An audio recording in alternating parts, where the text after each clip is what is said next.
नमस्कार बंधू भगिनींनो, रामकृष्ण बदने या यूट्यूब चॅनलवरती आपल्या सर्वांचं मी मनपूर्वक स्वागत करतो। 2 ऑक्टोबर राष्ट्रपिता महात्मा गांधी यांचा जन्मदिवस, या निमित्ताने त्यांच्या जीवन चरित्राचा आढावा आपण या व्हिडिओच्या माध्यमातून घेणार आहोत। बिना खड्ग बिना ढाल साबरमती के संत तूने कर दिया कमाल, किंवा रघुपति राघव राजा राम पतित पावन सीताराम, किंवा वैष्णव जन तो तेने कहियो जो पीर पराई जाने रे। या प्रार्थनेच्या ओळी कानावर पडल्या कीच आपल्या डोळ्यासमोर उभे राहतात ते राष्ट्रपिता महात्मा गांधी। आणि या महात्मा गांधींच्या जीवन चरित्राचा थोडक्यात आढावा आपल्याला या व्हिडिओच्या माध्यमातून पाहावयाचा आहे। सर्वप्रथम मी महात्मा गांधी यांच्या प्रतिमेला आणि विचारांना मनपूर्वक अभिवादन करतो आणि त्यानंतर आपण त्यांच्या जीवन चरित्राचा आढावा घेऊयात। खरं तर महापुरुष हे 3 प्रकारचे सांगितले गेलेले आहेत। महापुरुष किती प्रकारचे सांगितले गेले आहेत तर महापुरुष हे 3 प्रकारचे सांगितले गेलेले आहेत, ज्यामध्ये पहिल्या प्रकारचा महापुरुष म्हणजे लोकांच्या ठाई असणारी कार्यप्रवणता जागृत करून जीवनात आमूलाग्र बदल घडवून आणणारे लेनिन सारखे लोकोत्तर क्रांतिकारक हे एक महापुरुषांचा वर्ग आपल्याला पाहायला मिळतो। महापुरुषांचा दुसरा वर्ग कोणता आहे तर विचारशक्ती प्रखर करून तिच्या प्रकाशात समाजाला चालविणारे व्हॉल्टियर सारखे महापुरुष हे दुसऱ्या प्रकारामध्ये येतात। तर भावनांचा उद्दाम आवेग निर्माण करून त्यांच्या लाटेवर सर्वांना स्वार करून अपेक्षित दिशेने घेऊन जाणारे रुसो सारखे तिसऱ्या प्रकारचे महापुरुष आपल्याला या समाज व्यवस्थेमध्ये पाहायला मिळतात। तर असे ह्या महापुरुषांचे 3 प्रकार आपल्याला सांगता येतात, परंतु या तिन्ही प्रकारचं कार्य एकाच महापुरुषाच्या अंगी या जगामध्ये होतं आणि तो महापुरुष म्हणजे राष्ट्रपिता महात्मा गांधी होत। ही गोष्ट प्रामुख्याने आपल्याला या ठिकाणी लक्षात घ्यावी लागते। अशा या महापुरुषाचा म्हणजेच राष्ट्रपिता महात्मा गांधी यांचा जन्म 2 ऑक्टोबर 1869 ला गुजरात मधील काटेवाड जिल्ह्यातील पोरबंदर या ठिकाणी पिता करमचंद आणि माता पुतळाबाई यांच्या पोटी झालेला आहे। वडील तसे जर पाहिलं तर त्या ठिकाणचे दिवाण म्हणून कार्य करत असताना आपल्याला दिसून येतात। 1883 ला वयाच्या 12व्या वर्षी आपल्याच वयाच्या असलेल्या कस्तुरबांशी त्यांचा विवाह झालेला आहे। म्हणजे हे पती पत्नी समवयस्क आहेत आणि समवयस्क असणाऱ्या कस्तुरबांशी त्यांनी वयाच्या 12व्या वर्षी काय केलेलं आहे तर विवाह केलेला आपल्याला इथं पाहायला मिळतो। गांधी तसं जर पाहिलं तर विद्यार्थी दशेमध्ये फार काही हुशार नव्हते, अत्यंत सुमार दर्जाची या ठिकाणी हुशारी त्यांच्या ठिकाणी होती आणि अत्यंत भित्र्या स्वभावाचे लहान असताना ते होते। त्यांच्या मनामध्ये जी भीरुता होती, भीती होती, ती दूर करण्याचं काम त्यांच्या घरातल्या दासीनं केलं असं सांगितलं जातं। दासी म्हणाली की जेव्हा जेव्हा मोहनदास तुझ्या मनामध्ये भीती निर्माण होते तेव्हा तेव्हा तू रामाचं नावाचं स्मरण कर, ही भीती तुझ्या समोर राहणार नाही। हा दासीनं त्यांच्यावरती संस्कार केला आणि हा मोहनदास जो लहानपणी भित्रा होता तो पुढे कशालाच भिलेला नाहीये। इंग्रजांच्या एवढ्या मोठ्या महासत्तेला देखील पुढे गांधी भिलेले नाहीयेत आणि जेव्हा जेव्हा गांधींच्या जीवनामध्ये संकट आली तेव्हा तेव्हा गांधींनी रामनामाचं स्मरण केलेलं आहे। आपल्याला माहिती आहे की जेव्हा त्यांच्यावरती गोळ्या झाल्या गेल्या आणि ते मृत्यूच्या थारोळ्यात पडले तेव्हा देखील त्यांच्या मुखावाट कोणते शब्द निघाले अंतिम, हे राम। म्हणून प्रभू रामचंद्रांचा नावाचा परिचय असा हा गांधींच्या जीवनाला झालेला आपण पाहतो। वडील व आजोबा काटेवाडीतील पोरबंदर राजकोट अशा संस्थानातील दिवाण म्हणून काम करत राहिलेले आहेत। पुढे 1888 ला हे मोहनदास पुढील शिक्षण घेण्यासाठी इंग्लंडला गेलेले आहेत. ते इंग्लंडला जात असताना आईला असं वाटतं, कारण आई धार्मिक वृत्तीची आहे, की पोरग विदेशामध्ये गेलं तर तिथे त्याला मद्याचा, मांस किंवा परस्त्रीचा या ठिकाणी आहारी तो जाईल, आणि म्हणून आई काही त्यांना पाठवायला तयार नव्हती. त्यावेळेला या मोहनदासांनी शपथ घेतली की मी विदेशात गेल्याच्या नंतरही मद्याच्या थेंबाला, मांसाला आणि परस्त्रीला स्पर्श करणार नाहीये, अशी शपथ घेतल्याच्या नंतरच आईनं आपल्या मुलाला इंग्लंडमध्ये शिकण्यासाठी परवानगी दिलेली आहे. आणि 1891ला मोहनदास किंवा महात्मांनी तिथे बॅरिस्टरची पदवी घेऊन ते परत मायदेशी आलेले आहेत. ज्या महात्मा गांधींनी गीता दी मदर असं भगवद्गीतेचं वर्णन केलं, त्या महात्मा गांधींनी भगवद्गीता हा ग्रंथ पहिल्यांदा लंडनमध्ये शिकायला असताना वाचलेला आहे, हे देखील आपण लक्षात घेतलं पाहिजे. पुढे ते आफ्रिकेमध्ये एका भारतीय पेटीचं एक न्यायालयीन काम करण्यासाठी म्हणून 1 वर्षाच्या करारासाठी दक्षिण आफ्रिकेमध्ये गेलेले आहेत. आणि तिथं गेल्याच्या नंतर आपल्याला माहिती आहे की गेले तर 1 वर्षाच्या करारावरती, पण तिथली सगळी परिस्थिती बघून 20 वर्ष दक्षिण आफ्रिकेमध्ये महात्मा गांधी राहिलेले आहेत. आणि दक्षिण आफ्रिकेमध्ये महात्मा गांधी राहत असताना त्यांच्या काही गोष्टी लक्षात आलेल्या आहेत. कोणत्या गोष्टी लक्षामध्ये आल्या? की भारतीयांना तिथलं सरकार नागरिकत्व नाकारत आहे. तिथल्या लोकगणतीमध्ये देखील भारतीयांची गणती केली जात नाहीये. भारतीय लोकांना दक्षिण आफ्रिकेमध्ये गुन्हेगारांच्या प्रमाण वागणूक दिली जाते आहे. त्या सरकार दरबारी दररोज भारतीय लोकांना हाताचे आणि पायाचे ठसे घेऊन सरकार दरबारी काय करावं लागत होते, तर जमा करण्याचं काम करावं लागत होतं. आणि त्याचबरोबर अनेक प्रकारे भारतीयांना हिनत्वाची वागणूक तिथे दक्षिण आफ्रिकेमध्ये दिली जात होती. आपल्या सगळ्यांना माहिती आहे की रेल्वेच्या डब्यामध्ये मोहनदासचा अपमान झाला आणि त्या गोष्टीचा देखील महात्मा गांधींच्या मनावरती विपरीत परिणाम झालेला आहे. आणि मग यातून बाहेर पडण्यासाठी इथे आपण चळवळ उभ्या केल्या पाहिजेत, आणि म्हणून गांधींनी दक्षिण आफ्रिकेमध्ये सलग 20 वर्ष काम केलेलं आपल्याला दिसून येतं. महात्मा गांधींच्या वरती टॉलस्टॉय असेल, रस्किन असेल, थोरो असेल, या पाश्चात्य विचारवंतांच्या विचारांचा मोठा प्रभाव असलेला आपल्याला पाहायला मिळतो. रस्किनचं जे प्रमुख महत्वाचा ग्रंथ अनटू दिस लास्ट नावाचा ग्रंथ रेल्वेच्या प्रवासामध्ये मोहनदासाच्या हातामध्ये पडतो, आणि हा मोहनदास अनटू दिस लास्ट रस्किनचा हा ग्रंथ वाचायला लागतात. आणि ग्रंथ वाचता वाचताच त्यांच्या मनातून मोहनदास पाठीमागं पडायला जातो आणि मन महात्म्याकडं प्रवास करायला सुरुवात करतं. स्वतः गांधींनी आपल्या आत्मचरित्रामध्ये माझे सत्याचे प्रयोगमध्ये या सगळ्या गोष्टींचा उल्लेख केलेला आपल्याला दिसून येतो. भारतात त्यांना रायचंद भाई आणि गोखलेंसारखे गुरु भारतामध्ये भेटलेले देखील आपण त्यांच्या चरित्रामध्ये वाचतो. गुरु गोखलेंनी आपला शिष्य मोहनदासला सांगितलं होतं की पहिल्यांदा या देशामध्ये काम करण्याच्या पूर्वी मोहनदास तुम्हाला एक काम करावं लागेल की हा भारत जो संपूर्ण भारत आहे तो जवळून प्रवास करून अनुभवा. या भारताची जी स्थिती आहे ती स्वतः जाऊन तुम्ही बघा. अशा प्रकारची सूचना गोखलेंनी मोहनदासला किंवा महात्मा गांधींना केलेली आहे. आणि मग महात्मा गांधींनी संपूर्ण भारत फिरून बघितलेला आहे. बऱ्याच वेळेला असाही प्रश्न उपस्थित केला जातो की महात्मा गांधींना महात्मा हा शब्द पहिल्यांदा त्यांच्यासाठी कोण उच्चारला किंवा ही पदवी महात्मा त्यांना पहिल्यांदा कोण दिलेली आहे.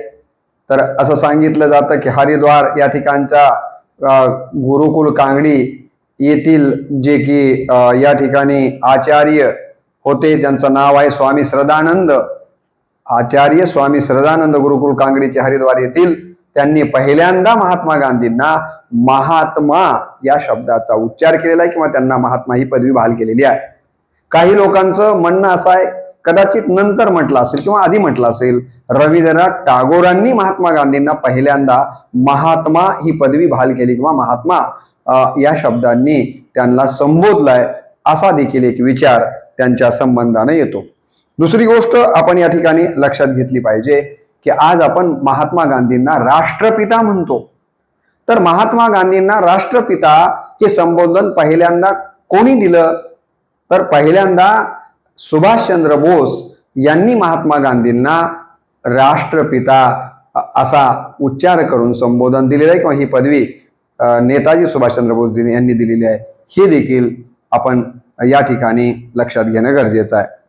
गांधींनी आपल्या जीवनामध्ये अनेक प्रकारच्या भूमिका पार पाडलेल्या आहेत. एकच प्रकारची भूमिका त्यांनी पार पाडलेली नाही आहे, अनेक प्रकारच्या भूमिका त्यांनी पार पाडलेल्या आहेत. शेतकऱ्याच्या भूमिकामध्ये असतील, संपादकाच्या भूमिकेमध्ये असतील, शिक्षकाच्या भूमिकेमध्ये असतील, मुद्रकाच्या भूमिकेमध्ये, लोहाराच्या भूमिकेमध्ये, सुताराच्या भूमिकेमध्ये, म्हणजे त्यांनी आपल्या हाताला सतत काम दिलेलं आहे. कामाशिवाय राहणं गांधींना मान्य नाहीये. हे केवळ लोकांसांगे ब्रह्मज्ञान आणि आपण कोरडा पाषाण असं महात्मा गांधींचं काम नव्हतं. जे जे काही त्यांनी तत्वज्ञान लोकांना सांगितलं ते तत्वज्ञान त्यांनी स्वतःच्या जीवनामध्ये जगलेले आहेत आणि म्हणून त्या तत्वज्ञानाला खऱ्या अर्थानं आपल्याला मूल्य द्यावं लागतं. त्यांनी आपला व्यक्तिगत प्रपंच म्हणजे स्वतःचा प्रपंच समाज जीवनासाठी विसर्जित केलेला आहे. आपल्या संसाराची चिंता त्यांनी केलेली नाहीये. आजन्म ते लोकांच्याच मध्ये राहिलेले आहेत, लोकांच्या साक्षीनं ते जीवनभर जगलेले आहेत आणि ते आयुष्यभर बिनभिंतीच्या झोपडीतच राहिलेले आहेत. त्यांची झोपडी कशी आहे तर बिनभिंतीच्या झोपडीमध्ये महात्मा गांधी आयुष्यभर राहिलेले आहेत. साबरमती असेल, सेवाग्राम असेल, फिनिक्स येथील गांधीजींचे आश्रम हे सामाजिक नीतिमत्तेचे पाझर तलाव होते. काय होते? सामाजिक नीतिमत्तेचे पाझर तलाव होते. म्हणजे साबरमती असेल आहे की नाही, किंवा वर्ध्याचा सेवाग्राम नावाचा आश्रम असेल, तर इथं सामाजिक नीतिमत्ता निर्माण करण्याचं काम महात्मा गांधींनी केलेलं आहे. ह्याला आपल्याला विसरता येत नाहीये. असं ते स्वतः सकाळी उठायचे, गायीची धार स्वतः त्यांनी काढलेली आहे, बागेत जाऊन भाजीपाला स्वतः घेऊन यायचे, स्वतःचा स्वयंपाक ते स्वतः करायचे, स्वतःचे कपडे गांधींनी स्वतःच धुलेले आहेत. दररोज ते सूत कताईचं काम करताना देखील आपल्याला दिसतात. म्हणजे स्वतःची कामं स्वतः केली पाहिजेत आणि आपल्यापासूनच खऱ्या अर्थानं परिवर्तनाला प्रारंभ केला पाहिजे किंवा क्रियाशीलतेला प्रारंभ केला पाहिजे. हे जर आपल्याला आदर्श घ्यायचा असेल तर गांधींच्या चरित्रातनं आपल्याला तो आदर्श घेता येतो.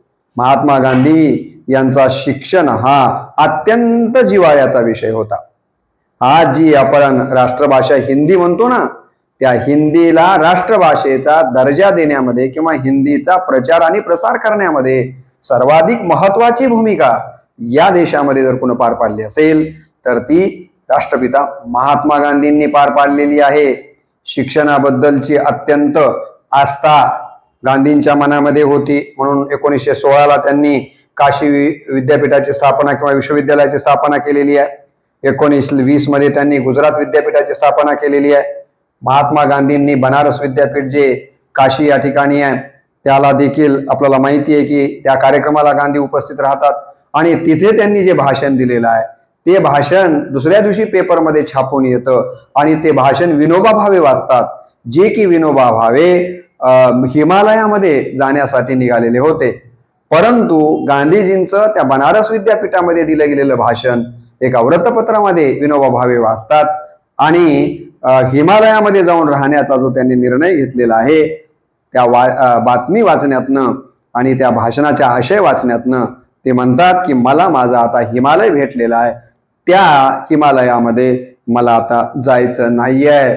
आणि विनोबा भावेंच्या वरती इथूनच महात्मा गांधी यांच्या विचारांचा प्रभाव झालेला आपल्याला दिसून येतो आणि पुढे विनोबाजींनी आयुष्यभर गांधींच्या सहकार्यानं कार्य केलेलं आहे. भूदान चळवळीमध्ये किती मोठं योगदान विनोबा भावेंनी दिलेली आहे हे आपल्या सगळ्यांना माहितीच आहे.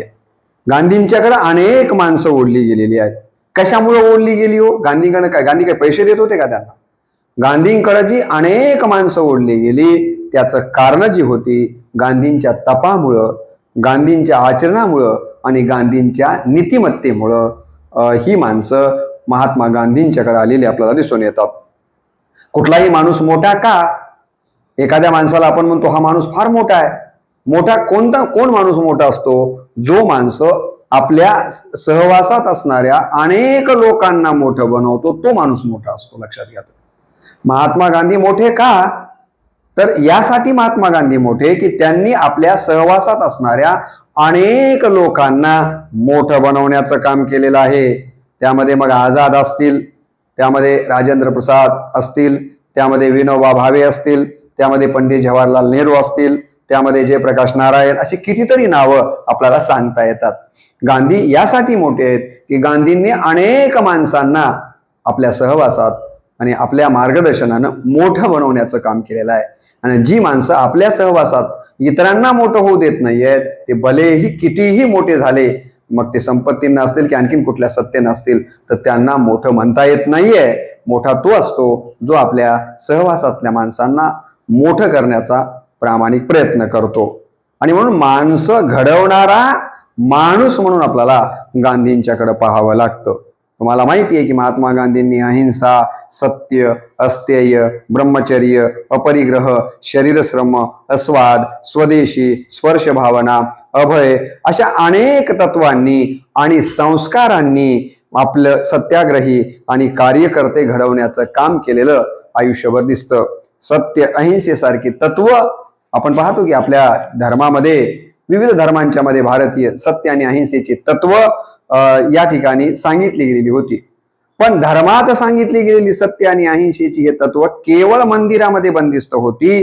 त्याचा विपर्यास करून उलट अंधश्रद्धेत त्याचं रूपांतरही झालेलं होतं. परंतु या सत्य आणि अहिंसेला अंधश्रद्धेतनं बाहेर काढून, मंदिरातनं बाहेर काढून त्या ठिकाणी त्याची ग्लानी दूर करण्याचं काम जर पहिल्यांदा या देशामध्ये कुणा केलं असेल तर ते महात्मा गांधींनी केलेलं आहे. त्यापूर्वी तथागत गौतम बुद्धांनी केलं आणि त्यानंतर महात्मा गांधींनी केलेलं आहे. ही गोष्ट आपण लक्षात घेतली पाहिजे. पहाटे लवकर उठणारे, प्रार्थना करणारे, रोज सकाळी 3-4 मैल न चुकता चालणारे, आजारी पडणं हे पातक आहे असं सांगणारे, निसर्गोपचाराचे प्रयोग करणारे, क्षणात मन निर्विकार करून विश्रांती घेणारे, गजराशिवाय रात्रीच्या कोणत्याही प्रहरी अंतर्मनाच्या सूचनेनं जागे होणारे, एकही वावगा शब्द न उच्चारणारे, एकटाकी लेखन करणारे, साहित्य गुणसंपन्न अशा आपल्या हजारो प्रश्नांच्या लेखनात अवाजवी असा एकही शब्द न वापरणारे गांधीजी एक असामान्य व्यक्तिमत्व होतं. हे आपल्याला कधीच टाळता येण्यासारखं नाहीये. आपण जर बघितलं तर महात्मा गांधींनी त्यांच्या आश्रमाच्या समोर जे फलक लावलेला होता त्या फलकावरती त्यांनी 7 पातकं लिहिलेली आहेत. ज्या 7 पातकांचा उल्लेख आपण यापूर्वीच्या व्हिडिओमध्ये ऐकलेला आहे. मी या 7 पातकांच्या वरती विस्ताराने एक व्हिडिओ आपल्या श्रवणासाठी पाठवलेलाच आहे. आपल्याला माहिती आहे की महात्मा गांधींनी अत्यंत महत्वाचा संदेश दिला. ते असं म्हणाले, खेड्याकडे चला. कुठं चालायचं आपल्याला? सगळ्यांनी आपण खेड्याकडे चाललं पाहिजे. खेड्या जोपर्यंत या ठिकाणी स्वतःच्या पायावर किंवा स्वयंपूर्ण होणार नाहीयेत तोपर्यंत या देशाचा खऱ्या अर्थानं विकास होऊ शकणार नाहीये. या देशाचा खऱ्या अर्थानं जर विकास करायचा असेल तर पहिल्यांदा आपल्याला खेड्यांचा विकास करावा लागेल. पहिल्यांदा आपल्याला खेड्याकडे चालावं लागेल आणि खेड्यांना स्वयंपूर्ण बनवावं लागेल. हा अत्यंत महत्वाचा विचार गांधी आपल्या जीवनामध्ये देतात. त्यांनी असहकारितेची चळवळ असेल, हिंदू मुस्लिम ऐक्य निर्माण करण्याचं काम असेल, दांडी यात्रा आहे, अस्पृश्यता निर्माणासाठी केलेलं काम असेल, भारत छोडो आंदोलन, असे कितीतरी कार्यक्रम राबवून खऱ्या अर्थानं भारताला इंग्रजांच्या तावडीतून तर मुक्त करण्याचा प्रयत्न केलाच, परंतु खऱ्या अर्थानं भारतीयांच्या मध्ये समत्व निर्माण करण्याचं अत्यंत महत्वाचं काम त्यांनी केलेलं आहे. त्यांनी 2 हत्यारं एवढ्या मोठ्या इंग्रजी सत्तेच्या विरोधामध्ये प्रामुख्यानं वापरली. एक मौनाचं हत्यार आणि दुसरं उपवासाचं हत्यार. आणि आज आपण बघतो आहोत की उपोषण याला किती महत्व आहे. मग अण्णा हजारेंनी अनेक वेळेस या हत्याराच्या माध्यमातून सरकारला काही गोष्टी करायला लावलेल्या असेल, किंवा अलीकडे आता सध्या चालू असलेलं जरांगे पाटलांचं उपोषण असेल, हाकेंचं उपोषण असेल, तर उपोषण हे देखील हत्यार किती महत्वाचं आहे याचा अनुभव आपण वर्तमानामध्ये देखील घेतो आणि हे मौन आणि उपोषणाचं हतियार खऱ्या अर्थानं या देशामध्ये प्रसारित करण्याचं काम किंवा त्याचा वापर करण्याचं काम जर कोण केलं असेल तर ते महात्मा गांधींनी केलेलं आहे. आयुष्यातल्या सुरुवातीला तुम्ही बघितलं असेल की ईश्वर हेच सत्य आहे असं गांधींचं म्हणणं होतं. आता बघा महात्मा गांधींच्या जीवनात कसा परिवर्तन झालेला आहे. सुरुवातीला ते काय म्हणतात, ईश्वर हेच सत्य आहे, आणि आयुष्याच्या उत्तरार्धामध्ये मात्र ते म्हणतात की नाही, ईश्वर हे सत्य नाही आहे, तर सत्य हाच ईश्वर आहे. हे परिवर्तन गांधींच्या जीवनामध्ये उत्तरार्धात झालेलं आपल्याला पाहायला मिळतं. गांधीजींचं एक वेगळं तत्वज्ञान आपल्याला पाहायला मिळतं, ज्यामध्ये त्यांनी सत्य आणि सत्याग्रह या गोष्टींना अत्यंत महत्वाचं स्थान दिलेलं आहे. हे देखील त्यांच्या चरित्रातला अत्यंत महत्वाचा भाग आपण लक्षात घेणं गरजेचं आहे. त्यांची 3 माकडं जगप्रसिद्ध आहेत. त्या 3 माकडांच्याकडनं आपल्याला खरं तर संदेश घेऊन जर आचरण केलं तर बरेच प्रश्नच उपस्थित होणार नाही आहेत. त्यांचे 3 माकडं आपल्याला संदेश देतात. पहिलं माकड सांगतं वाईट बघू नका, दुसरं माकड सांगतं वाईट बोलू नका, आणि तिसरं माकड सांगतं वाईट ऐकू नका. खरोखरच या 3 गोष्टींच्यामुळे जगामध्ये जे काही घडतंय, विपरीत घडतंय, ते या 3 गोष्टींच्या केल्यामुळे घडतंय. तर आपण गांधींची माकडं जे सांगतात त्याप्रमाणे वाईट बघायचं नाहीये, वाईट बोलायचं नाही आणि वाईट ऐकायचं नाही, हे जर पथ्य पाळलं तर निश्चितपणे या जगामध्ये चांगुलपणाचा विकास व्हायला वेळ लागणार नाहीये. गांधींचं आपल्या पत्नीवर देखील जीवापाड प्रेम होतं. तुम्हाला माहित आहे, काही कालावधीनंतर तर त्यांनी ब्रह्मचर्य पाळलेलं आहे. त्या ब्रह्मचर्याची खिल्ली अनेकांनी उडवली. उडवणाऱ्याला उडवू द्या, परंतु गांधींनी आपल्या पत्नीवर जीवापाड प्रेम केलेलं आहे. गांधींच्या पत्नीचं नाव कस्तुरबा. त्यांना अनेक लोक श्रद्धेपोटी बा म्हणायचे. गांधींना आयुष्यभर सुरुवातीला गांधींनी आपल्या पत्नीला चिडचिड केलेला आहे, भांडलेले आहेत, तू जा माहेरी निघून म्हणून देखील तिला त्रास दिलेला आहे. पण नंतर मात्र गांधींनी आपल्या पत्नीवर एवढं प्रेम केलं की असं म्हणतात की पत्नीला पेन्सिलिनचे इंजेक्शन सतत लागायचे आणि ते विदेशातून मागवा लागायचे. गांधी जेलमध्ये असायचे आणि उपचार करतानाच कस्तुरबा गेल्या त्यावेळेला गांधी जेलमध्येच होते. आगा खा पॅलेस पुणे या ठिकाणी त्यांचा अंत्यविधी संपन्न होतोय. त्यावेळेला त्या अंत्यविधीला गांधीजी आलेले आहेत. भरदुपारचा प्रसंग आहे, ऊन लागत आहे, चिता पेटलेली आहे आणि गांधी तसेच उन्हामध्ये उभे आहेत. तर त्यांचे अनुयायी भक्त मंडळी म्हणतात की गांधीजी आता चिता तर पेटलेली आहे, ऊन खूप लागतंय, आपण थोडं सावलीला यावून उभं राहावं. त्यावेळेला गांधींनी दिलेलं उत्तर अत्यंत महत्वाचं आहे. ते म्हणाले, ज्या कस्तुरबानं मला आयुष्यभर ऊन पाऊस वारा याचा विचार न करता साथ दिली, तिला असा एकटीलाच उन्हामध्ये सोडून मी सावलीला कसा उभा राहू. बघा, म्हणजे त्यांचं आपल्या पत्नीवर किती प्रेम आहे. आणि गांधींनी आपली पत्नी गेल्याच्या नंतर जे उद्गार काढलेले होते ते असं म्हणाले की माझ्या जीवनातली सावली नाहीशी झाली. माझी खरी सावली जर कोण असेल तर माझी पत्नी कस्तुरबा होती, ती आता नाहीशी झालेली आहे. साऱ्या जगाने ज्यांचा गौरव करावा असे भारत मातेचे 2 सुपुत्र आहेत. त्यातला पहिला सुपुत्र म्हणजे तथागत गौतम बुद्ध आणि दुसरे सुपुत्र म्हणजे मोहनदास करमचंद गांधी. हे आपण लक्षात घेतलं पाहिजे. एकाने अहिंसेचा पुरस्कार केला म्हणजे कोणी, महात्मा गौतम बुद्धांनी हिंसक वैदिक यज्ञ याग प्रथेला तीव्र विरोध केलेला आहे. कोणी, महात्मा गौतम बुद्धांनी. तर दुसऱ्याने म्हणजे महात्मा गांधींनी अहिंसक मार्गाने प्रबळ ब्रिटिश सत्तेला नामोहरण केलं. अहिंसेचा मार्ग जगाला पहिल्यांदा दाखवण्याचं काम महात्मा गौतम बुद्धांनी केलं. तर या मार्गावरून चिकाटीनं चालून गांधीजींनी त्या मार्गाची अनिवार्यता पहिल्यांदा सिद्ध केली.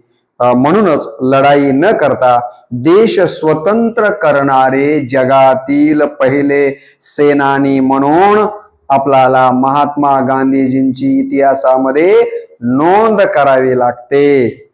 तथागत गौतम बुद्ध जसे विश्ववंद्य झाले आहेत तसेच गांधीजी देखील आज जगामध्ये श्रद्धेचा विषय बनलेले आहेत.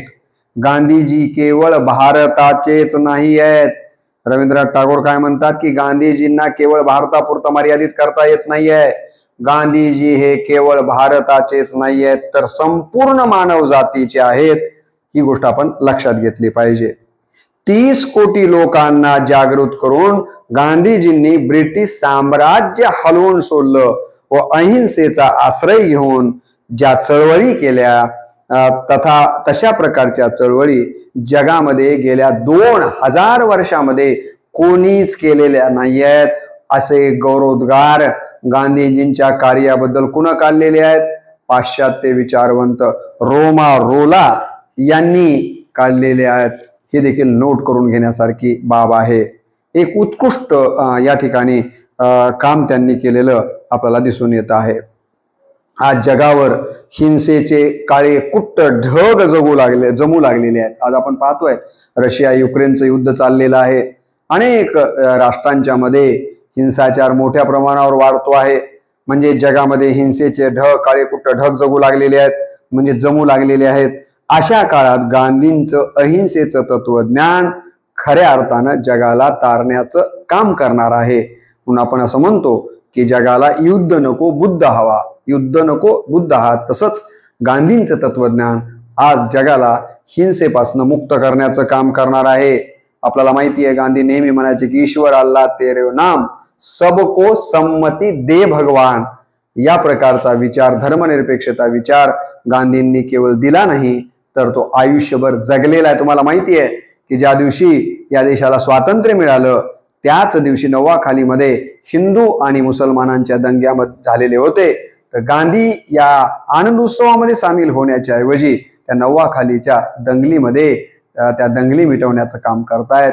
हा माणूस किती मोठा होता हे यातनं आपल्याला लक्षात आल्याशिवाय राहत नाहीये. परंतु त्यांच्याबद्दल 50 कोटीचे हे ते वेगवेगळ्या प्रकारचे विचार व्यक्त करून गांधींना छोटं दाखवण्याचा प्रयत्न काही छोट्या बुद्धीची लोक करत असताना आपल्याला दिसून येतात. परंतु गांधींचं मोठेपण समजून घेण्यासाठी आपलं अंतःकरण देखील मोठंच असावं लागतं असं मला या निमित्तानं म्हणायचं आहे. अशा या गांधींचा मृत्यू आपल्याला माहिती आहे की 30 जानेवारी 1948 रोजी झालेला आहे. आणि अचानकपणे आपल्याला माहिती आहे की नथुराम गोडसे या व्यक्तीनं त्याच्यावरती प्रार्थनेला जात असताना किंवा प्रार्थनेच्या ठिकाणी गोळीबार केला आणि त्यात गांधी गेलेले आहेत. आणि गांधींचं असं जाणं या जगातल्या अनेकांना पचनी पडलेलं नाही आहे. आणि खरोखरच ही अत्यंत दुःखद घटना होती. आपल्याला माहित आहे की त्याबद्दल अनेकांनी, कवींनी, साहित्यिकांनी, विचारवंतांनी वेगवेगळ्या प्रकारचे मतं मांडलेली आहेत. त्यातलं एकच मत मी आपल्याला देऊ इच्छितो. जॉर्ज बर्नार्ड शॉ असं म्हणाले होते की जगात फार चांगलं असणं वाईट आहे, जगात फार चांगलं असणं वाईट आहे. कारण गांधी हे अत्यंत चांगले होते आणि अशा चांगल्या माणसाला या पद्धतीचा मृत्यू यावा यामुळं उद्विग्नतेनेच म्हणा हे विचार जॉर्ज बर्नार्ड शॉ करतात. फर्नांडिस हे कामगार नेते आपल्या देशातले वेगळं नाव आहे. ते हे सामाजिक कार्यामध्ये त्यांचे मोठं योगदान आहे. परंतु मला हा विचार जॉर्ज बर्नार्ड शॉचा द्यायचा आहे. जॉर्ज बर्नार्ड शॉ म्हणतात की या जगामध्ये फार चांगलं असणं देखील वाईट आहे. गांधी आज जरी आपल्याला शरीरानं गेलेत तरीही त्यांच्या जीवनाच्या त्यांनी सांगितलेला जीवनाला सर्वांगानं समृद्ध करणारा जो विचार आहे, नवसमाज निर्माण करणारा त्यांचा जो विचार आहे तो विचार आजही जिवंत आहे. ही गोष्ट आपण लक्षात घेतली पाहिजे. गांधी हे मूल म्हणून जगात प्रवेशले, गांधीजी हे मूल म्हणून जगात प्रवेशले, मोहनदास म्हणून वावरले, एक माणूस म्हणून जगले आणि महात्मा बनून या जगातून निघून गेले. आपला देखील प्रवास असाच असला पाहिजे. प्रवास कसा आहे गांधीजींचा बघा. ते मूल म्हणून या जगामध्ये आलेले आहेत, मोहनदास म्हणून सामान्य माणूस म्हणून वावरलेले आहेत, है की नाही. परंतु जाताना महात्मा म्हणून गेलेले आहेत. तर त्यांच्या जन्मोत्सवाच्या निमित्तानं आपल्यालाही यातला थोडासा प्रवास या पद्धतीने करता येईल का हा विचार करण्यासाठी तर असे जन्मोत्सव आपल्याला साजरे करायचे असतात. नोबल फाउंडेशननं देखील महात्मा गांधीजींना शांततेचा पुरस्कार दिला नाही याबद्दल खंत व्यक्त केली होती. यावरून गांधींचं मोठेपण आपण लक्षात घेतलं पाहिजे. आज आपण महापुरुषांच्या नावाचा वापर करून त्यांचे देहवारे माजूत, त्यांच्या प्रतिमांची पालखीतनं मिरवणूक काढून आपण नवनवीन अंधश्रद्धा निर्माण करत आहोत. ज्यांच्या चरित्रांचं चिंतन करावयाचं, त्यांच्या जीवनाचं सिनेचित्रण करण्याचं या ठिकाणी काम आपण करतो आहोत आणि या महापुरुषांना मनोरंजनाच्या पातळीवरती आणण्याचा केविलवाना प्रयत्न आपल्याकडनं होतो आहे। आपण बोलतो वेग आणि वागतो वेगळंच आहोत। तर गांधीजींच्या जीवनामधला त्यांच्या आत्मकथनाचा शीर्षकच आहे की माझे सत्याचे प्रयोग। आपणही या राष्ट्रपित्याच्या जन्मोत्सव असेल किंवा त्यांच्या जाण्याला आपण हुतात्मा दिन म्हणतो, तो त्यांचा पुण्यस्मरण दिन असेल, या निमित्तानं गांधींनी जी काही तत्वज्ञान या जगात शांतता प्रस्थापित करण्यासाठी, अहिंसा प्रस्थापित करण्यासाठी, सत्य प्रस्थापित करण्यासाठी, मोठ्या जुलमी सत्तेच्या विरोधामध्ये निशस्त्र उपवासाच्या माध्यमातून असेल किंवा अन्य उपोषणाच्या वगैरे अन्य मार्गाच्या माध्यमातून आपल्याला कसं लढता येतं, असे अत्यंत चांगले विचार आपल्याच भारताला दिले असं नाही, ते जगाला दिलेले आहेत। या महापुरुषाच्या जयंती पुण्यस्मरण दिनाच्या निमित्तानं त्यांच्या विचारांचा आपण जागर करावा, त्यांचे विचार आपण आपल्या आचरणामध्ये आणण्याचा प्रामाणिक प्रयत्न करावा आणि हे प्रयत्न करण्यासाठी महात्मा गांधींनी आपल्याला बळ द्यावं, एवढीच अपेक्षा या व्हिडिओच्या निमित्तानं व्यक्त करतो आणि मी या ठिकाणी या व्हिडिओला पूर्णविराम देतो। नमस्कार।